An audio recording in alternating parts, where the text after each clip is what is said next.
बात करेंगे प्रॉमिस के बारे में। आज हम लोग जानेंगे प्रॉमिस क्या होता है, उसके अंदर इम्यूटेबिलिटी देखेंगे। उसके अंदर हम लोग देखेंगे प्रोमिसेस हैंडलर क्या होता है, उसके बाद हम लोग देखेंगे प्रॉमिस चेनिंग क्या होता है। ट्यूटोरियल काफी अच्छे से समझ में आने वाला है, एंड तक देखिए पेशेंसली एंड बहुत मजा आएगा। ठीक है, तो चलिए स्टार्ट करते हैं। यहाँ पे टीचर ट्रैक मैं ओपन कर लूंगा। ठीक है, एंड यहाँ पे हम लोग जावास्क्रिप्ट सेक्शन पे आके एंड मैं आ जाऊंगा प्रॉमिस पे। ठीक है, अब ये जो भी डिफिनेशन है ये हम लोग बाद में पढ़ेंगे। ठीक है, मैं आपको प्रॉमिस एग्जाम्पल के थ्रू एंड बढ़िया से समझाना चाहता हूँ। ठीक है, तो ये जो भी है डिफिनेशन ये बाद में पढ़ेंगे, पहले एग्जाम्पल से समझते हैं। यहाँ पे सबसे पहले क्या कर लेंगे, प्रॉमिस क्रिएट करेंगे। ठीक है, तो यहाँ पे मैं लिखूंगा, एक वेरिएबल बना दूंगा बेसिकली। यहाँ पे मैं लिख दूंगा कॉन्स्ट प्रॉमिस न्यू, एंड यहाँ पे लिख दूंगा प्रॉमिस। ठीक है, अब देखिए ये जो हमने यहाँ पे प्रॉमिस लिखा, ये वाला, ये बिल्ट इन कंस्ट्रक्टर फंक्शन है। एंड अगर हमारे पास कंस्ट्रक्टर है एंड न्यू कीवर्ड अगर आगे हम लगा दे, तो क्या करते हैं हम लोग, ऑब्जेक्ट बनाते हैं। Constructor function with the new keyword जब कॉल करते हैं तो ऑब्जेक्ट बनता है, राइट। ठीक है, तो अब अगर हम यहाँ पे कंसोल करें, कंसोल डॉट लॉग प्रॉमिस, तो क्या हमारा प्रॉमिस क्रिएट हो चुका होगा? ठीक है, नहीं, अभी आएगा एरर। एरर इसलिए आएगा क्योंकि ये जो प्रॉमिस कंस्ट्रक्टर फंक्शन है ये अपने अंदर एक रिजॉल्वर फंक्शन मांगता है। ठीक है, प्रॉमिस रिजॉल्वर फंक्शन मांगता है अपने अंदर। ठीक है, एंड हमने दिया नहीं, तो बोलेगा कि resolver function undefined is not a function. यहाँ पे देखिए, यहाँ पे मैं आता हूँ कंट्रोल शिफ्ट जे, सीधा कंसोल में आ गए हम लोग, एंड यहाँ पे एरर आ रहा है। देखिए, type error, promise resolver undefined is not a function. ठीक है, तो इसमें कुछ नहीं दिया हमने, ये अनडिफाइंड समझ रहा है। अब कैसे पता कि अनडिफाइंड समझ रहा है, तो आप अनडिफाइंड यहाँ पे देख लो, अगेन सेम एरर आएगा, promise resolver undefined is not a function. आप यहाँ पे स्ट्रिंग देके देख लो, उसी को हाईलाइट करेगा। ठीक है, यहाँ पे देखिए, promise resolver hello is not a function. तो बेसिकली ये जो प्रॉमिस कंस्ट्रक्टर फंक्शन है ये अपने अंदर एक फंक्शन उम्मीद कर रहा है, एक्सपेक्ट कर रहा है, एंड उसको मिल नहीं रहा है, तो हम लोग क्या कर देंगे, फंक्शन दे देंगे। ठीक है, एंड ये जो फंक्शन होता है ये होता है एग्जीक्यूटर फंक्शन, EXECUTER। ठीक है, एग्जीक्यूटर फंक्शन, इस फंक्शन को बोलते हैं एग्जीक्यूटर फंक्शन। ठीक है, तो अब अगर हम यहाँ पे कंसोल करें तो प्रॉमिस हमें मिल जाएगा पेंडिंग स्टेट में। ठीक है, अब यहाँ पे थोड़ा मैं आपको समझाऊं कि प्रॉमिस जो होता है वो रियल लाइफ के प्रॉमिस जैसा होता है। अब इसको थोड़ा रियल लाइफ एग्जांपल से रिलेट करते हैं। सपोज आपसे किसी ने प्रॉमिस किया कि आपको गिफ्ट देगा आगे कभी फ्यूचर में। ठीक है, तो वो प्रॉमिस क्रिएट हो गया। ठीक है, एंड आगे चल के क्या होगा, वो प्रॉमिस निभाया जाएगा या फिर टूट जाएगा। ठीक है, मतलब निभाया जाएगा तो जावास्क्रिप्ट के टर्म में इसको बोलते हैं कि रिजॉल्व हो गया प्रॉमिस। ठीक है, फुलफिल हो गया। एंड अगर टूट गया प्रॉमिस तो इसको जावास्क्रिप्ट में बोलते हैं कि रिजेक्ट हो गया, फेल हो गया।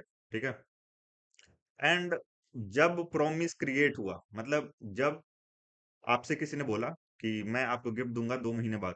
ठीक है, तो उस टाइम से लेके एंड जब तक प्रॉमिस टूट नहीं गया है या फिर निभाया नहीं गया है, उस बीच में वो प्रॉमिस क्या है, पेंडिंग है, उसका अभी रिजल्ट नहीं आया है। ठीक है, तो जावास्क्रिप्ट में कुछ इसी तरीके से भी होता है। प्रॉमिस क्रिएट होता है एंड इनिशियल स्टेट उसका पेंडिंग होता है। ठीक है, तो वही जब हमने यहाँ पे कंसोल किया तो यहाँ पे पेंडिंग दिख रहा है। ठीक है, पेंडिंग। अब देखिए, ये जो फंक्शन है, अगेन मैं बोल रहा हूँ ये एग्जीक्यूटर फंक्शन है। अब एक लॉजिक बिल्डिंग क्वेश्चन कर लेते हैं जल्दी से, कंसोल डॉट लॉग, एंड यहाँ पे लिख लेंगे हाय। इसके अंदर हम लोग लिख लेंगे कंसोल डॉट लॉग, एंड यहाँ पे मैं लिख लूंगा हेलो। ठीक है, एंड यहाँ पे मैं लिख लूंगा सबसे लास्ट में कंसोल डॉट लॉग, एंड यहाँ पे मैं लिख लूंगा बाय। ठीक है, बाय लिख लिया। अब देखिए, ये जो एग्जीक्यूटर फंक्शन है ये तुरंत कॉल होता है जैसे ही ये कंस्ट्रक्टर कॉल होता है, कंस्ट्रक्टर फंक्शन कॉल होता है। तो एग्जीक्यूटर फंक्शन ये तुरंत कॉल होता है एंड ये सिंक्रोनसली रन होता है। ठीक है, ये जो एग्जीक्यूटर फंक्शन है ये सिंक्रोनसली रन होता है। तो सबसे पहले हाई आउटपुट आएगा, इसके अंदर का कोड एग्जीक्यूट होगा, कंसोल है सिंपल, हेलो आ जाएगा, उसके बाद प्रॉमिस, पेंडिंग स्टेट, एंड उसके बाद बाय। तो कंट्रोल से सेव करें तो जैसा हमने सोचा वैसा ही आउटपुट आएगा, hi hello promise pending state and bye. तो होप ये चीज आपको समझ में आया होगा। राइट क्लिक करके एंड फॉर्मेट डॉक्यूमेंट कर लेंगे ताकि हमारा कोड अच्छा दिखे। अब देखिए, ये जो एग्जीक्यूटर फंक्शन है ये दो फंक्शन लेता है अपने अंदर। ठीक है, अपने अंदर दो फंक्शन लेता है। ठीक है, तो यहाँ पे मैं क्या करूंगा कि यहाँ पे मैं दो फंक्शन दे दूंगा, यहाँ पे मैं लिख दूंगा रिजॉल्व, एंड यहाँ पे रिजेक्ट। ठीक है, तो ये जो दो फंक्शन लेता है वो होता है रिजॉल्व एंड रिजेक्ट। नाम यहाँ पे कुछ भी दीजिए, जरूरी नहीं है कि हम यहाँ पे रिजॉल्व लिखें, हम यहाँ पे आर लिख दें, RES लिख दें, लेकिन जो पहला जो पैरामीटर होगा वो फंक्शन होगा एंड वो रिजॉल्व होगा। ठीक है, तो ये रिजॉल्व है एंड यहाँ पे मैं पूरा नाम लिख देता हूँ, रिजॉल्व, एंड दूसरा जो होगा वो रिजेक्ट होगा। ठीक है, अब ये जो फंक्शन है, ये कॉल बैक फंक्शन होता है। ठीक है, कोई टास्क परफॉर्म हम लोग करके एंड इसको कॉल करते हैं। अगर वो टास्क सक्सेसफुल हुआ तो रिजॉल्व को कॉल करते हैं, अगर वो टास्क फेल हुआ तो रिजेक्ट को कॉल करते हैं। ठीक है, लेकिन सपोज अगर हम डायरेक्टली कॉल कॉल कर दे इसको, ठीक है, तो यहाँ पे मैं क्या करता हूँ, ये जो रिजॉल्व है इसको डायरेक्टली कॉल कर देते हैं, यहाँ पे पास कर देते हैं डन। ठीक है, अब देखिए क्या होगा, ये हाई रन हो जाएगा। ठीक है, एग्जीक्यूटर फंक्शन कॉल हुआ, ये कंसोल लॉग हो जाएगा हेलो, देन इस फंक्शन को हमने कॉल किया है। अब जो प्रॉमिस जो हमारा क्रिएट हुआ था, जो पेंडिंग स्टेट में था, वो रिजॉल्व हो गया है। ठीक है, अब वो फुलफिल्ड हो गया है। ठीक है, तो यहाँ पे जब हम कंसोल करेंगे लाइन नंबर 7 पे, तो हमें मिलेगा फुलफिल्ड एंड उसके बाद बाय कंसोल होगा। तो ये जो भी रिजॉल्व एंड रिजेक्ट हम लोग करते हैं, इसमें जो वैल्यू हम लोग डालते हैं वो हम देन कैच के मदद से रिसीव करते हैं। ठीक है, आगे देखेंगे अभी इसी ट्यूटोरियल में। तो अभी हम अगर कंट्रोल इसे सेव करें, ठीक है, तो देखिए सबसे पहले हाई आउटपुट आया, उसके बाद हेलो, ये वाला कंसोल हुआ है एंड ये फंक्शन कॉल हुआ है। अभी इससे रिलेटेड हमने कुछ कोड नहीं लिखा है, तो हमें डन जो है वो दिख नहीं रहा। ठीक है, एंड उसके बाद प्रॉमिस जो है ये हमारा फुलफिल्ड हो चुका है। ठीक है, यहाँ पे हमने रिजॉल्व को कॉल किया तो प्रॉमिस हमारा फुलफिल्ड हो गया। ठीक है, उसके बाद बाय कंसोल हुआ है। ठीक है, यहाँ पे हमने रिजॉल्व को कॉल किया है, अगर हम रिजेक्ट को कॉल कर दे तो रिजेक्ट, अब जो प्रॉमिस जो क्रिएट किया गया था वो यहाँ पे रिजेक्ट हो रहा है, मतलब रियल लाइफ से रिलेट करें तो प्रॉमिस टूट गया, निभाया नहीं गया। ठीक है, एंड जब रिजेक्ट को हमने सॉरी जब रिजॉल्व को कॉल किया था तो प्रॉमिस निभाया गया। ठीक है, तो रिजेक्ट रिजेक्ट को जब कॉल करेंगे तो यहाँ पे आएगा रिजेक्टेड। ठीक है, देखिए यहाँ पे आएगा रिजेक्टेड, लाइन नंबर 7 पे देखिए रिजेक्टेड आया है। अब प्रॉमिस जब इनिशियली क्रिएट होता है तो वो पेंडिंग स्टेट में होता है, अगर वो रिजॉल्व या फिर रिजेक्ट हो गया, ठीक है, तो उसको बोलते हैं कि प्रॉमिस जो हमारा है वो सेटल्ड हो गया, सेटल्ड हो गया। प्रॉमिस वो रहा नहीं, सेटल्ड हो गया। जैसे ऐसे समझिए कि आपसे जिसने भी किया था प्रॉमिस, वो आगे चल के टूटा या निभाया गया, तब तो वो प्रॉमिस तो रहा नहीं, वो तो सेटल हो गया। ठीक है, वो पेंडिंग स्टेट में था, लेकिन जैसे ही उसका आपको रिजल्ट मिला कि वो गिफ्ट देगा या नहीं देगा, ठीक है, लास्ट में आके बोल दे कि हम गिफ्ट नहीं दे पाएंगे किसी भी रीजन से, तो जो भी प्रॉमिस किया गया था वो नहीं निभाया गया। ठीक है, तो उसको बोलते हैं सेटल्ड हो गया, जावास्क्रिप्ट में हम लोग बोलते हैं सेटल्ड हो गया। प्रॉमिस अगर रिजॉल्व हो जाए या फिर रिजेक्ट हो जाए तो उसको बोलते हैं कि सेटल्ड हो गया। ठीक है, ओके फाइन, तो होप ये चीज आपको समझ में आया होगा। अब देखिए यहाँ पे हमने कंसोल लिखा था हेलो, यहाँ पे एक और कंसोल लिख देता हूँ मैं, कंसोल डॉट लॉग, एंड यहाँ पे मैं लिख देता हूँ ओके। ठीक है, अब देखिए ये हाई कंसोल होगा। ठीक है, अगेन ये एग्जीक्यूटर फंक्शन कॉल होगा, सिंक्रोनसली रन होता है इसके अंदर का कोड, तो हेलो हो जाएगा कंसोल। रिजेक्ट को यहाँ पे कॉल किया हमने तो कुछ होगा नहीं, वो उसके बाद ओके कंसोल हो जाएगा एंड यहाँ पे हमें रिजेक्टेड मिलेगा, प्रॉमिस मिलेगा रिजेक्टेड। ठीक है, जो यहाँ पे वैल्यू पास करेंगे वो यहाँ पे दिखेगा। यहाँ पे अगर मैं एरर पास कर दूं तो हमें यहाँ पे एरर दिखेगा।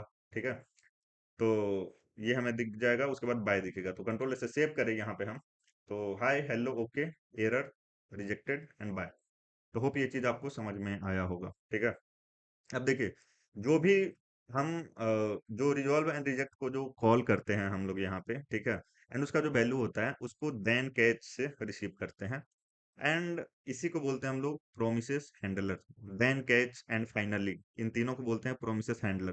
ठीक है, लेकिन जो रिजॉल्व है, ठीक है, वो देन में आता है एंड रिजेक्ट का जो वैल्यू होता है वो कैच में आता है। ठीक है, तो जो भी यहाँ पे हम लोग रिजॉल्व या फिर रिजेक्ट यूज करते हैं, ठीक है, एंड जो भी यहाँ पे वैल्यू पास करते हैं हम लोग वो देन कैच में आ जाता है। ठीक है, डिपेंड करता है कि हम क्या कॉल कर रहे हैं। रिजेक्ट कॉल अगर हमने किया तो वो कैच में आएगा, अगर रिजॉल्व कॉल किया हमने तो वो देन में आएगा। ठीक है, एंड देन कैच फाइनली, ये तीनों है प्रोमिसेस हैंडलर, क्योंकि जो भी वैल्यू होता है, ठीक है, वो देन कैच की मदद से ही हम रिसीव करते हैं। ठीक है, इसीलिए उसको बोला गया है प्रॉमिस हैंडलर।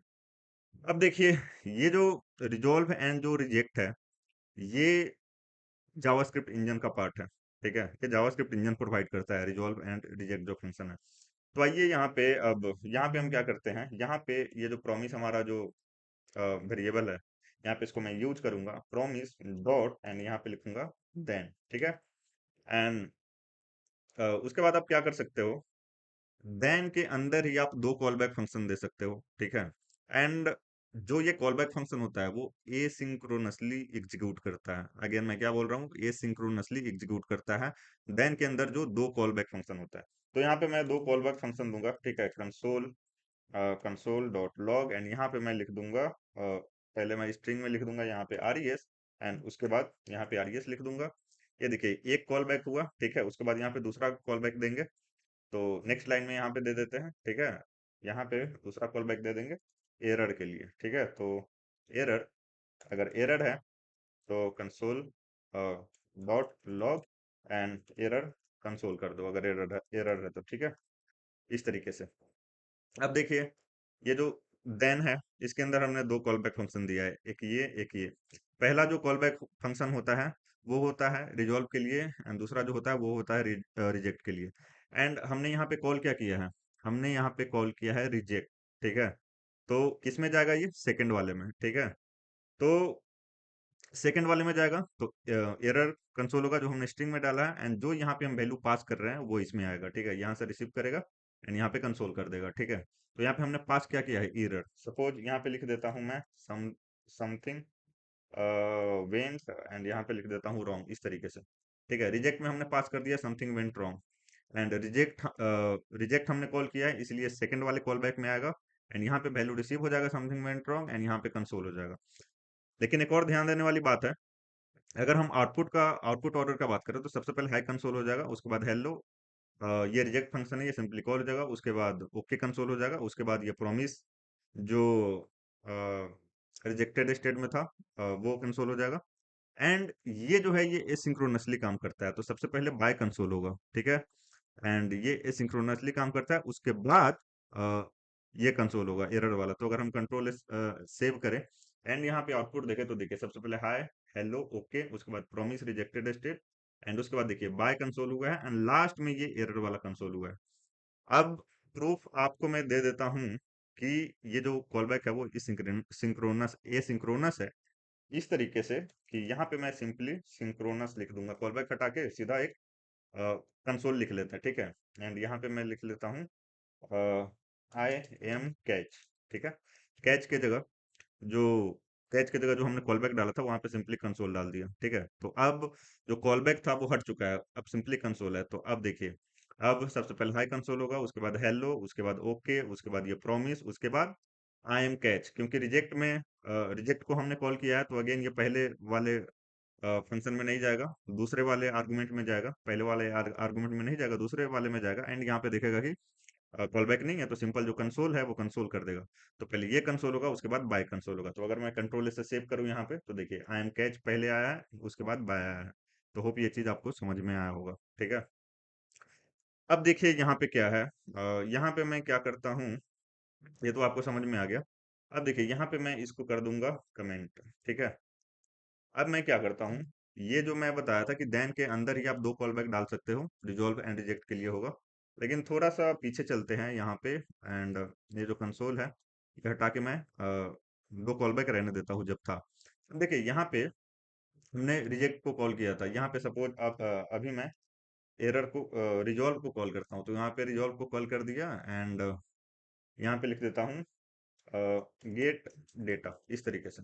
अब रिजॉल्व को कॉल किया है तो देन के अंदर जो पहला कॉल बैक है वो रन होगा, ठीक है। तो अगेन यहाँ पे जो हम वैल्यू पास करेंगे यहाँ पे रिजॉल्व के अंदर वो यहाँ पे RES में मिलेगा, एंड यहाँ पे कंसोल हो जाएगा। तो कंट्रोल एस से सेव करें तो यहाँ पे हमें दिख जाएगा RES गेट डेटा, ठीक है।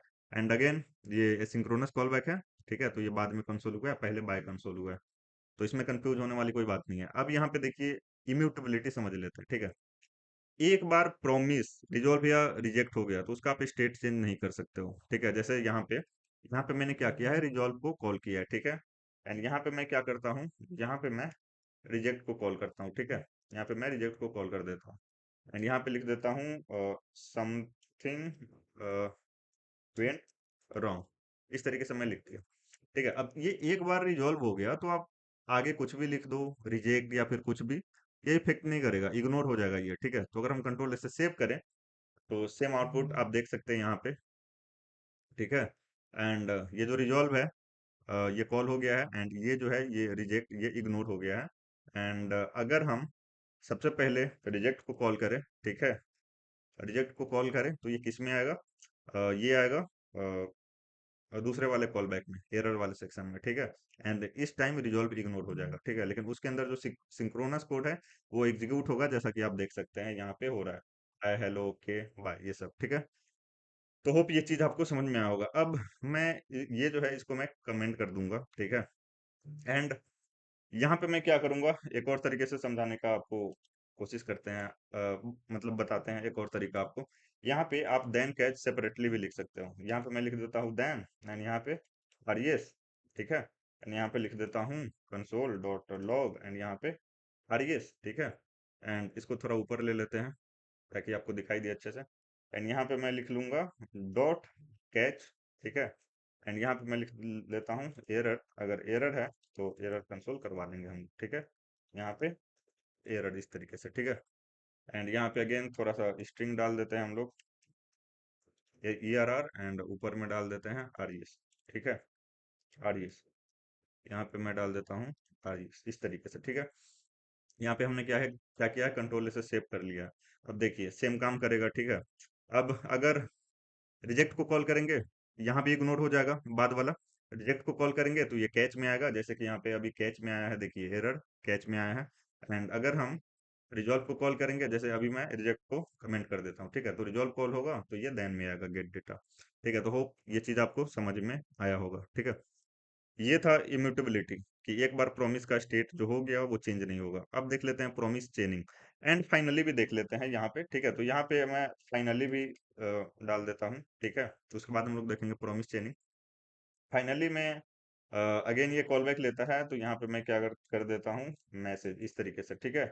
एंड यहाँ पे मैं दे देता हूँ कंसोल डॉट लॉग, एंड यहाँ पे मैं लिख देता हूँ मैसेज, ठीक है, ठीक है। तो देखिए फाइनली जो होता है वो हमेशा रन होगा, चाहे आप रिजॉल्व को कॉल करें या फिर आप रिजेक्ट को कॉल करें, ठीक है। फाइनली हमेशा रन होगा, चाहे आप रिजॉल्व को कॉल करें चाहे आप रिजेक्ट को कॉल करें, ठीक है। यहाँ पे मैं मैसेज डाल देता हूँ आई, इसको थोड़ा ऊपर कर लेता हूँ ताकि आपको अच्छे से दिखे, आई एम फाइनली, ठीक है। यहाँ पे मैंने मैसेज डाल दिया है एंड इसको कंसोल किया है, ठीक है। तो फाइनली जो है वो हमेशा एग्जीक्यूट होगा, चाहे देन एग्जीक्यूट हो चाहे कैच एग्जीक्यूट हो, फाइनली हमेशा एग्जीक्यूट होता है। तो अभी हम रिजॉल्व को कॉल कर रहे हैं तो देन एग्जीक्यूट होगा, एंड उसके साथ फाइनली भी होगा, फाइनली भी होगा। तो कंट्रोल से सेव करें हम यहाँ पे, तो देखिए फाइनली भी आया है। एंड फाइनली ना ही कुछ रिसीव करता है ना ही कुछ रिटर्न करता है, इसीलिए यहाँ पे अनडिफाइंड आया है, एंड यहाँ पे भी कंसोल हमने लगाया तो अनडिफाइंड आया है, ठीक है। तो होप ये चीज आपको समझ में आया होगा, फाइनली ना ही कुछ रिसीव करता है ना ही रिटर्न करता है। अगेन मैं फिर से बोल रहा हूँ, यहाँ पे मैंने रिजॉल्व रिजॉल्व को कॉल किया था, कमेंट कर देते हैं, एंड यहाँ पे मैं करता हूँ रिजेक्ट को कॉल, तो यहाँ पे कैच वाला एग्जीक्यूट होगा, एंड साथ में फाइनली देखिए error something went wrong and I am finally undefined, ठीक है। तो अगेन फाइनली ना ही कुछ रिसीव करता है ना ही रिटर्न करता है, ठीक है। तो होप ये चीज आपको समझ में आया होगा, ठीक है।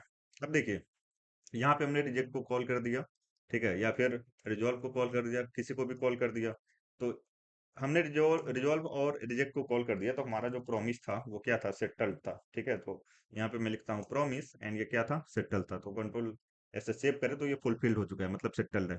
लेकिन अगर हम यहाँ पे देन लगा दें, ठीक है, तो अगेन ये प्रॉमिस रिटर्न करेगा, ठीक है। तो प्रॉमिस पे अगर हम देन लगाते हैं, ठीक है, तो देन लगाइए या फिर कैच लगाइए तो क्या रिटर्न करता है, प्रॉमिस। एग्जांपल से मैं आपको दिखा देता हूँ, यहाँ पे मैं देन लिख देता हूँ, एंड यहाँ पे मैं आरईएस इस तरीके से कंसोल डॉट लॉग, एंड यहाँ पे लिख देता हूँ आरईएस, ठीक है।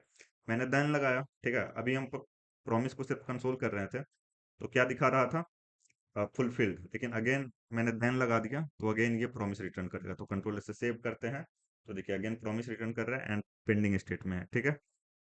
देन है यहाँ पे आप कैच लिख लीजिए, अगेन अगेन ये क्या रिटर्न करेगा, प्रॉमिस पेंडिंग स्टेट में, ठीक है। तो होप ये चीज आपको समझ में आया होगा, ठीक है। तो इसको कर देते हैं कमेंट, अब प्रोमिस चेनिंग देख लेते हैं, ठीक है। तो यहाँ पे मैं लिखूंगा प्रॉमिस, एंड प्रॉमिस डॉट यहाँ पे मैं लिखूंगा देन, ठीक है। यहाँ पे मैंने देन लिख दिया। अब यहाँ पे आरईएस, ठीक है, यहाँ पे हमने आरईएस लिया। अब देखिए आरईएस में क्या आएगा, जो हम यहाँ से पास करेंगे, तो यहाँ पे सपोज मैं पास कर देता हूँ 2, ठीक है। एंड यहाँ पे मैं करता हूँ आरईएस इंटू 2, ठीक है। यहाँ से मैंने 2 पास किया, तो यहाँ पे क्या मिलेगा, 2 मिलेगा। अब देखिए यहाँ पे एरो फंक्शन है एंड सिंगल स्टेटमेंट है, तो रिटर्न एंड करली ब्रेसेस नहीं है, ठीक है। तो 2 into 2 क्या हो जाएगा, 4। अगेन ये जो प्रॉमिस है ये 4 रिटर्न करेगा, तो अगेन हम देन लगा दे यहाँ पे, देन लगा दे तो हमें क्या मिल जाएगा, यहाँ पे हमें 4 मिल जाएगा, ठीक है। Console dot log R E S, यहाँ पे मैं नेक्स्ट लाइन में इसको ले लूंगा, ठीक है। तो अगेन फिर से समझाता हूँ, यहाँ पे हमने रिजॉल्व को कॉल किया है, यहाँ पे 2 आ जाएगा, ठीक है। एंड 2 into 2 4, एंड ये अगेन प्रॉमिस रिटर्न करेगा, देन लगा के हम रिसीव करेंगे तो यहाँ पे 4 आ जाएगा, ठीक है। तो एंड लॉक करेंगे तो 4, तो कंट्रोल इसे सेव कर लिया है, कंसोल में आके देखे तो यहाँ पे 4। एंड यहाँ पे मैं क्या करता हूँ, यहाँ पे फाइनली लगा देता हूँ, ठीक है। अब फाइनली हमेशा एग्जीक्यूट होता है, तो यहाँ पे मैं लिख लेता हूँ इस तरीके से, कंसोल डॉट लॉग, एंड यहाँ पे मैं लिख लेता हूँ आर ई एस, ठीक है। अब बताइए आउटपुट क्या होगा, ठीक है। तो हमें पता है कि फाइनली ना ही कुछ रिसीव करता है ना ही कुछ रिटर्न करता है, तो ना ही कुछ रिसीव करेगा ना ही कुछ रिटर्न करेगा। तो यहाँ पे अगर हम कंट्रोल से सेव करें तो यहाँ पे हमें क्या मिलेगा, अनडिफाइंड, ठीक है। यहाँ पे 4 कंसोल हो रहा है लेकिन यहाँ पे अनडिफाइंड, ठीक है। एंड यहाँ पे, एंड सपोज यहाँ पे मैं क्या करता हूँ, यहाँ पे मैं कर देता हूँ again R E S into 3 इस टाइम कर देता हूँ, ठीक है। एंड अगेन यहाँ पे मैं क्या करता हूँ, देन लगाता हूँ, ठीक है। देन लगा लिया, एंड हमें देना पड़ेगा यहाँ पे एक डॉट, ठीक है। एंड डॉट के बाद हम लगाएंगे देन, ठीक है। देन हमने लगा लिया, इसी को मैं कॉपी कर लेता हूँ यहाँ पे, एंड इसी को मैं क्या करूँगा, कंसोल जो है इसको मैं पेस्ट कर लूँगा यहाँ पे, ठीक है। यहाँ पे पेस्ट कर लिया। अब देखिए, अब समझते हैं, यहाँ पे हम रिजॉल्व को कॉल कर रहे हैं, 2 पास किया, तो यहाँ पे 2 आया, 2 into 2 4, यहाँ पे 4 आया, 4 into 3 12, ठीक है। अब ये कुछ रिसीव नहीं किया, यहाँ पे आ जाएगा अनडिफाइंड, ठीक है। अब ये जो देन है, यहाँ पे क्या आएगा, तो पिछला जो देन जो रिटर्न करेगा वो यहाँ पे आएगा। पिछला देन प्रॉमिस रिटर्न कर रहा था, एंड अगेन यहाँ पे क्या रिटर्न कर रहा था, 12, तो यहाँ पे 12 आ जाएगा एंड 12 कंसोल हो जाएगा, तो अनडिफाइंड एंड 12 यहाँ पे कंसोल होगा। कंट्रोल से सेव करके देखें तो अनडिफाइंड एंड 12। तो होप ये चीज आपको समझ में आया होगा, ठीक है। अब जो है, अब जो भी मैंने आपको बताया ये आपको समझ में आ गया होगा। अब जो है, अब प्रॉमिस का डेफिनेशन जानेंगे हम लोग क्या होता है, एंड उसमें आपको दिखाई देगा, ठीक है। प्रॉमिस समझ में नहीं आएगा, दिखाई देगा। तो यहाँ पे आते हैं, and यहाँ पे देखिए क्या लिखा हुआ है, यहाँ पे बोला गया है कि a promise in JavaScript represents the eventual completion or failure of an asynchronous operation. मतलब ये हुआ कि अगर कोई हम एसिंक्रोनस ऑपरेशन कर रहे हैं, ठीक है, तो वो फेल हुआ कि पास हुआ, उसका रिजल्ट क्या हुआ, ये प्रॉमिस हमें बताता है, ठीक है। इट्स एन ऑब्जेक्ट, हमने ऑलरेडी देखा था कंसोल करके, शुरू में ही देखा था, सॉरी, हमने नहीं देखा था कि प्रोमिस ऑब्जेक्ट है। तो यहाँ पे हम तुरंत देख सकते हैं, ठीक है, प्रोमिस ऑब्जेक्ट होता है। यहाँ पे आप टाइप ऑफ ऑपरेटर की मदद से यहाँ पे कंसोल लगा के देख सकते हो, कंसोल डॉट लॉग, एंड यहाँ पे लिखो टाइप ऑफ, एंड यहाँ पे मैं लिख देता हूँ प्रोमिस, ठीक है। इस तरीके से मैं लिख देता हूँ यहाँ पे, एंड यहाँ पे आएंगे तो ऑब्जेक्ट हमें मिलेगा, यहाँ पे देखिए लाइन नंबर 10 पे। एंड ये तो मैंने बताया था आपको कि जब भी कंस्ट्रक्टर फंक्शन न्यू के साथ कॉल होता है तो ऑब्जेक्ट क्रिएट होता है, राइट। तो एंड ऐसे भी बता दिया मैंने, चलो ठीक है, ओके फाइन, ठीक है। तो अब वापस से आते हैं डेफिनेशन पे, एंड देखिए यहाँ पे क्या बोला गया है, ये एक ऑब्जेक्ट है, एंड ये placeholder acts as a placeholder for a value that will be available in the future. हमने ऑलरेडी देख लिया कि ये जो प्रॉमिस हमने क्रिएट किया था यहाँ पे जो प्रॉमिस क्रिएट किया था, ये एक प्लेस होल्डर की तरह काम कर रहा था, एंड जो यहाँ पे फ्यूचर का बात हो रहा है कि वैल्यू फ्यूचर में अवेलेबल होगा, वो प्रॉमिस डॉट देन की मदद से जब यहाँ पे हम वैल्यू गेट कर रहे थे, इसी वैल्यू का बात किया जा रहा था, ठीक है। यहाँ पे प्रॉमिस क्रिएट हुआ एंड फ्यूचर में देन कैच की मदद से हम वो वैल्यू रिसीव कर लेते हैं, ठीक है। अब देखिए, अब एग्जाम्पल करते हैं कि यहाँ पे एसिंक्रोनस जो ऑपरेशन है उसका बात क्या कर रहा है, ठीक है। एंड ये हमने ऑलरेडी स्टेट देख लिया। तो एसिंक्रोनस ऑपरेशन कुछ भी हो सकता है, like calling API, reading file, ठीक है। तो यहाँ पे हम एक ये मान के चलते हैं कि एपीआई कॉल कर रहे हैं, ठीक है। तो जल्दी से अगेन यहाँ पे क्या करते हैं, प्रॉमिस बना लेते हैं। यहाँ पे मैं लिखता हूँ प्रॉमिस, एंड जो हमने मल्टीपल देन लगाया था इस तरीके से, इसी को बोलते हैं प्रॉमिस चेनिंग। सॉरी अगर मैं भूल गया हूँ तो दोबारा बोल दिया मैं, ठीक है। एंड यहाँ पे आते हैं, एंड यहाँ पे अगेन यहाँ पे लिखेंगे न्यू प्रॉमिस, एंड यहाँ पे न्यू प्रॉमिस, एंड यहाँ पे हम लोग क्या करेंगे, एक फंक्शन देंगे, ठीक है। तो यहाँ पे इस बार मैं एरो फंक्शन दे देता हूँ, ठीक है। एंड इसके अंदर रिजॉल्व रिजॉल्व डाल के छोड़ देते हैं, ठीक है, एक ही डाल के छोड़ देते हैं। एंड उसके बाद हम लोग क्या करते हैं, या फिर चलो दोनों डाल देते हैं, ठीक है। यहाँ पे अब हम क्या करेंगे, सपोज हम एक एपीआई कॉल कर रहे हैं एंड वो टाइम ले रहा है 1 मिनट, ठीक है। तो यहाँ पे सेट टाइम आउट लगा देंगे, ठीक है। सेट टाइम आउट बहुत बढ़िया चीज़ है। एंड यहाँ पे सपोज हम मान के चल रहे हैं कि हम एपीआई कॉल कर रहे हैं एंड वो टाइम ले रहा है, सॉरी 1 मिनट नहीं, 1 सेकेंड, ठीक है।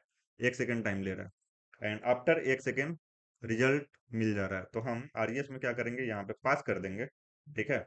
हमने एपीआई कॉल किया, जो भी डेटा आया इस ये जो रिजॉल्व है आरईएस उसमें पास कर देंगे। एंड सपोज डेटा है, डेटा कुछ इस तरीके से है, 1 2 3 4, ठीक है। डेटा ऐसे है, या फिर चलो इस तरीके से ले लेते हैं डेटा नेम एंड यहाँ पे डाल देते हैं प्रकाश, ठीक है।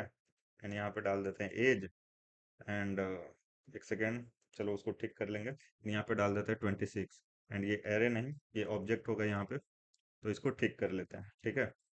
अब अब यहाँ पे लिखा गया है प्रॉमिस, लिखा जाएगा प्रॉमिस डॉट एंड यहाँ पे देन हम लोग ले लेंगे, ठीक है। एंड आप एक भी यूज कर सकते हो, अगर आपको पता है कि हाँ रिजॉल्व कॉल हो रहा है तो देन ही यूज करो, क्योंकि वो देन में ही आएगा। तो कैच जो है वो आप स्किप भी कर सकते हो, ठीक है। तो यहाँ पे मैं लिख दूंगा आरईएस, इस तरीके से यहाँ पे लिखूंगा कंसोल, इसको थोड़ा ऊपर ले लेता हूँ, कंसोल डॉट लॉग एंड यहाँ पे आरईएस, ठीक है। अब देखिए यहाँ पे क्या बात किया गया था कि प्रॉमिस जो है हमें ये बताता है कि अगर हम कोई एसिंक्रोनस ऑपरेशन कर रहे हैं तो वो फ्यूचर में बताएगा कि उसका जो वैल्यू है, मतलब जो एसिंक्रोनस ऑपरेशन है उसका रिजल्ट क्या हुआ, फेल हुआ कि पास हुआ, ठीक है। तो यहाँ पे एक एपीआई हमने कॉल किया, अगर वो सक्सेस आएगा, ठीक है। अगर वो सक्सेसफुली कॉल हो गया एपीआई तो उसका जो डेटा है वो रिस्पांस में पास कर देंगे। अगर वो फेल हो जाएगा तो रिजेक्ट में पास कर देंगे, सिंपल सा, ठीक है। तो अगर हम कंट्रोल एस से सेव करें यहाँ पे एंड यहाँ पे आके चेक करें, ठीक है, तो ये हमें डेटा यहाँ पे मिल चुका है। तो होप ये चीज आपको समझ में आया होगा कि यहाँ पे क्या बोला जा रहा है। एंड प्रॉमिस जो है ये प्लेस होल्डर की तरह काम कर रहा है एंड इसका वैल्यू फ्यूचर में अवेलेबल, एंड यही बात किया जा रहा है कि फ्यूचर यहाँ पे, क्योंकि टाइम लगेगा एसिंग टास्क होने में, ठीक है। तो लेकिन बाद में उसको रिजल्ट मिल जाएगा। तो होप ये चीज आपको समझ में आया होगा, अब कुछ भी पढ़ोगे आपको पूरा समझ में आएगा, ठीक है। एंड अगेन कोई अगर डाउट है तो कमेंट कीजिए, पहली बार देख रहे हैं सब्सक्राइब कर लीजिए, अपने दोस्तों के साथ शेयर कीजिए। मिलते हैं नेक्स्ट वीडियो में, thank you, bye, take care.